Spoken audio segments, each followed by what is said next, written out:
अस्सलाम वालेकुम जी। क्लास 8 आज का हमारा टॉपिक है लेवल ऑफ ऑर्गेनाइजेशन।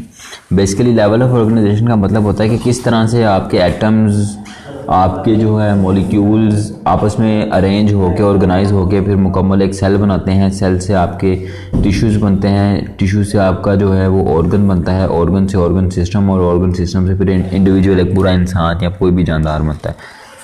तो जो नंबर 1 है हमारे पास वो है लेवल, आपके पास एटॉमिक लेवल या सब एटॉमिक लेवल। तो आपको पता है कि सबसे पहले हमारे पास एटम आता है और हम कहते हैं atom is the smallest particle which में और मे नॉट एग्जिस्ट इंडिपेंडेंटली। सबसे छोटी चीज़ जो कायनात की है वो एटम है।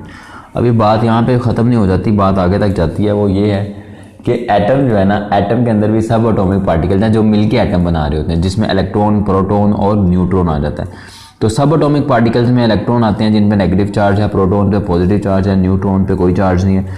वो सब मिलके क्या करते हैं, आपके जो है बेसिकली एटम्स बना रहे होते हैं।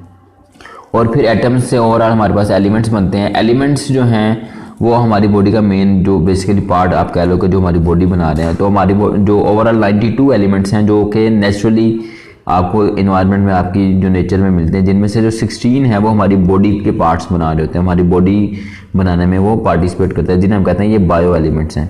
ठीक है, जिनमें ऑक्सीजन आ जाती है, हाइड्रोजन है, कार्बन है, नाइट्रोजन है, फॉस्फोरस है। ये सारे बायो एलिमेंट्स में जो लिविंग ऑर्गेनिज्म उसमें पाए जाते हैं।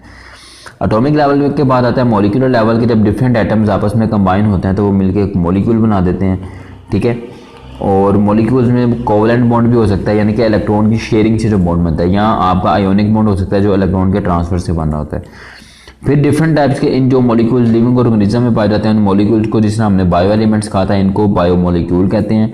उसके बाद हमारे पास ऑर्गेनली एंड सेल लेवल आता है। इसमें क्या होता है, आपको पता है सेल के अंदर जितनी भी चीज़ें पाई जाती हैं, जो सेल का स्ट्रक्चरल एंड फंक्शनल यूनिट है, उन्हें सेल ऑर्गेनलीज कहते हैं। जिनमें सेल का न्यूक्लियस है, गोल्जी बॉडीज है, mitochondria, endoplasmic reticulum, ribosomes, sickle lysosomes, ये सारी चीज़ें हैं। तो सेल ऑर्गेनलीज मिलके क्या बना रहे होते हैं, सेल बना रहे होते हैं। सेल दो तरह के होते हैं, हमने कल पढ़ा था, एक प्रोकैरियोट होता है, एक यूकैरियोट होता है। प्रोकैरियोट्स में प्रॉपर न्यूक्लियस होता है, यूकैरियोट्स में प्रॉपर न्यूक्लियस नहीं होता। फिर डिफरेंट जब सेल्स मिलके कोई एक जैसा फंक्शन परफॉर्म कर रहे होते हैं तो उन्हें हम कहते हैं टिश्यूज़। ठीक है, जैसे एनिमल्स में आपके मसल टिश्यूज़ आते हैं, ग्लैंडुलर टिश्यूज़ आते हैं, और प्लांट्स में आपके जाइलम एंड फ्लोएम टिश्यूज़ है। मसल टिश्यूज़ आपकी जो मसल्स हैं आपकी बॉडी बना रहे होते हैं, एपिथेलियल टिश्यूज़ आपकी स्किन बना रहे होते हैं, कार्डियक टिश्यूज़ आपका दिल बना रहे होते हैं, नर्वस टिश्यूज़ आपका ब्रेन बना रहे होते हैं। इस तरह प्लांट्स में जाइलम टिश्यूज़ जो है वो पानी को ट्रांसपोर्ट करते हैं, फ्लोएम टिश्यूज़ जो है वो फूड को ट्रांसपोर्ट करते हैं। तो जब काफ़ी सारे टिश्यूज़ मिलते हैं फिर हमारे पास क्या बनता है, ऑर्गन बनता है, जिसमें आपके लंग्स हैं, ठीक है, आपका स्टमक है, आपका ब्रेन है, आपकी आइज़ हैं। ये सारे के सारे आपके क्या हैं, ऑर्गन्स हैं। ऑर्गन्स फिर आपस में सिंक्रोनाइज होते हैं, एक प्रॉपर काम चल रहा होता है आपकी बॉडी में, जिसे हम कहते हैं ये ऑर्गन सिस्टम है। जैसे आपका सर्कुलेटरी सिस्टम है, उसमें आपकी ब्लड वेजल्स आती हैं, आपका दिल आता है। ठीक है, इस तरह एक्सक्रीटरी सिस्टम में आपकी किडनीज आती हैं, यूरिटर आता है, यूरिथ्रा आता है। नर्वस सिस्टम में आपका ब्रेन आता है, स्पाइनल कॉर्ड आता है, नर्व्स आती हैं।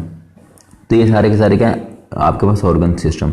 फिर सारे के सारे जो ऑर्गन सिस्टम है वो ऑर्गन सिस्टम मिलकर एक पूरा इंडिविजुअल, एक इंसान पूरा, अगर मैं अपनी बात करूँ या आपकी बात करूँ या किसी प्लांट की बात करूँ, वो बनाते हैं। जैसे कि इंसानों की बात की जाए तो एक्सक्रीटरी सिस्टम, सर्कुलेटरी सिस्टम, ठीक है, उसके बाद nervous system, endocrine system, lymphatic system, ये सारे के सारे सिस्टम मिलके एक सारे एक इंसान में ना, एक जानवर की बात करूँ उसमें भी हैं।